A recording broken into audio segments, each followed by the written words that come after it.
Good morning, नमस्ते दोस्तों। कैसे हो आप सब लोग। आज है 13 जुलाई। तो चलिए आज के टॉप हेडलाइन देख लेते हैं।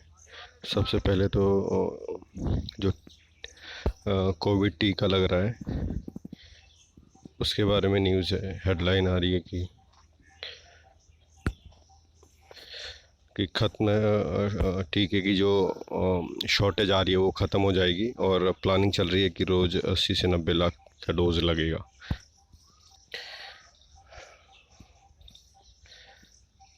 15 आतंकी कश्मीर और दूसरे राज्यों में पहुंचे, ये हेडलाइन आ रही है।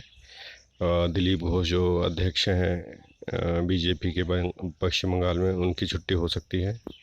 और क्रिस गेल के बचाव में डेविन ब्रोवो ने कुछ उनका बचाव किया है।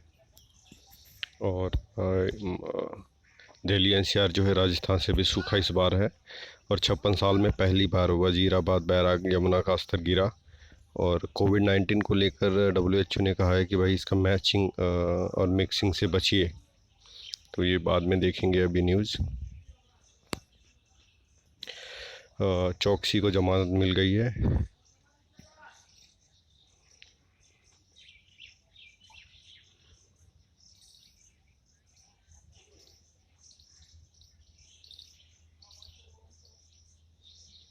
और जम्मू कश्मीर जिहाद के लिए 3 युवक भर्ती किए गए थे, वो गिरफ्तार हुए हैं। और नीट परीक्षा की डेट की घोषणा की गई है। और जो लखनऊ से पकड़े गए हैं आतंकवादी, उनके निशाने पर राम मंदिर थी, उसकी रेकी की गई थी। और कोरोना को लेकर आईएमए ने कहा है कि अभी टूरिज़्म और धार्मिक स्थलों की कुछ महीनों के लिए और रोका जाए, नहीं तो ये तीसरी लहर बहुत ही डेंजरस हो सकती है। और जतिंद्र नाथ दास ने आज लाहौर की जेल में अनशन शुरू किया था और 63 दिन के बाद उनकी शहादत हुई थी।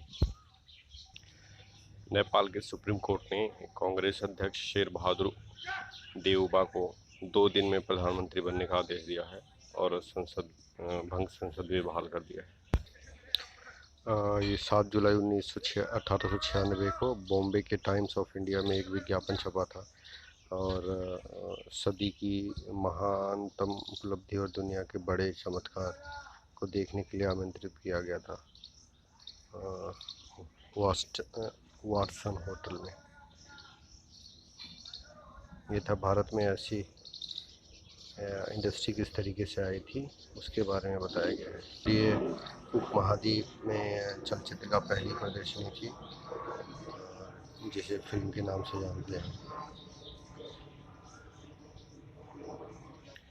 तालिबान की बढ़ती ताकत के चलते अफ़गानिस्तान में 500 परियोजनाएं खतरे में हैं। तो हम ये तो होना ही था। अब वहाँ पे तालिबान अपना धाक जमा रहा है और 80% जो इलाका है उस पर कब्जा भी कर लिया है। तो प्रॉब्लम तो आनी ही थी। भारतीय संसद एक क्लिक में मिलेगा 167 साल का इतिहास। और प्रधानमंत्री मोदी आज करेंगे ओलंपिक क्वालिफाई करने वाले धुरंधरों से बात और उन्हें उत्साहित भी करेंगे। और बायोटेक ने कहा डब्ल्यूएचओ में सभी दस्तावेज जमा कर दिए हैं, टीके की आपात मंजूरी की मिल सकती है, जल्द मिल सकती है मंजूरी। और बारिश से पूरा देश बेहाल है। राजस्थान, जम्मू कश्मीर के लिए ऑरेंज और उत्तर भारत के लिए येलो अलर्ट जारी किया गया है।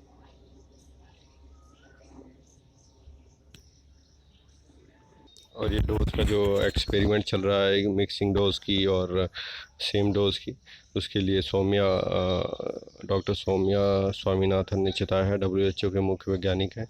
उन्होंने कहा इसके इस्तेमाल से दूसरे डोज के तौर पर एक खतरनाक ट्रेंड चल रहा है। इसलिए वो मना कर रही हैं कि वो कह रही हैं कि इसके क्या परिणाम होंगे, अभी कोई रिसर्च नहीं हुआ है, ना कोई क्या इफ़ेक्ट होंगे, क्या साइड इफ़ेक्ट होंगे। तो इसके मिक्सिंग से बचना चाहिए। हो सकता है कि गंभीर परिणाम लॉन्ग टर्म के लिए देखने मिल जाए, कोई साइड इफ़ेक्ट हो। तो इसके लिए डब्ल्यूएचओ ने चेताया है। अरे मेहुल चौकसी को जमानत मिल गई है डेमोनिका कोर्ट से। तो अब कयास लगाए जा रहे थे कि वापस आएगा, और अब वहाँ से ज़मानत उसको मिल चुकी है। अच्छा, बीमार है इस वजह से मिला है, इलाज के लिए उसको ये ज़मानत मिली है।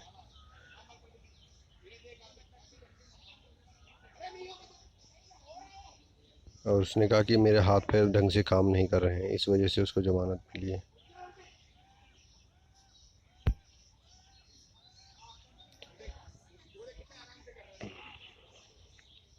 अच्छा, वो एंटीगुआ जा सकता है, लेकिन वापस ठीक होने पर डोमिनिका लौटना होगा और कोर्ट के सामने उपस्थित होगा और अपनी मेडिकल रिपोर्ट भी वहाँ पे दिखाएगा। ये है न्यूज़ तालिबान से जो भारत के 500 परियोजनाएं हैं वो खतरे में आ गई हैं, तो उसके बारे में चलिए जान लेते हैं।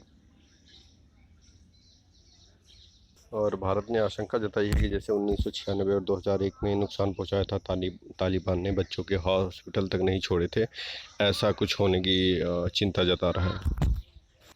अफ़गानिस्तान के 34 प्रांतों में भारत की मदद से 500 छोटी बड़ी योजनाएं चल रही हैं और $3 अरब का निवेश किया गया है। इसमें सड़कें बन रही है, बिजली पहुंचाई जा रही है, पुल बनाए जा रहे हैं, सड़क का निर्माण किया जा रहा है, ऐसी और बहुत सारी चीज़ें डेवलपमेंट से रिलेटेड सारी चीज़ें भारत कर रहा है। और ये जो ईरान और अफ़गानिस्तान के दिलाराम तक चाबहार बंदरगाह से अफ़गानिस्तान के दिलाराम बंदरगाह तक परियोजना चली है। 218 किलोमीटर की लंबी सड़क का निर्माण भारत की मदद से ही हो रहा है। और ये कंधार के 11 प्रांतों में तालिबान की पकड़ मजबूत की है। वहाँ से भारतीय दूतावास को कर्मचारियों को भेजा जा रहा है। वहाँ की रक्षा अफ़गानिस्तान के कमांडर कर रहे हैं। और ये जो यूएस की एजेंसी है न्यूज़ की, उन्होंने ये बताया है कि कंधार के अलावा हेरात, हेलमंद, बदख्शान, गजनी, फ़ारियाब समेत 11 प्रांतों में तालिबान की तरह प्रांतीय सरकारों के ढांचे ख़त्म किए जा रहे हैं। तो ये भारत के लिए भी चिंता का विषय है कि इसका एक निवेश डूब जाएगा और ऊपर से जिसके लिए निवेश कर रहे थे वो भी ख़त्म हो जाएगा। चलिए, आज के लिए इतना ही। Thank you. कल फिर मिलेंगे। चैनल सब्सक्राइब करिए और हेल्प करिए। Thank you.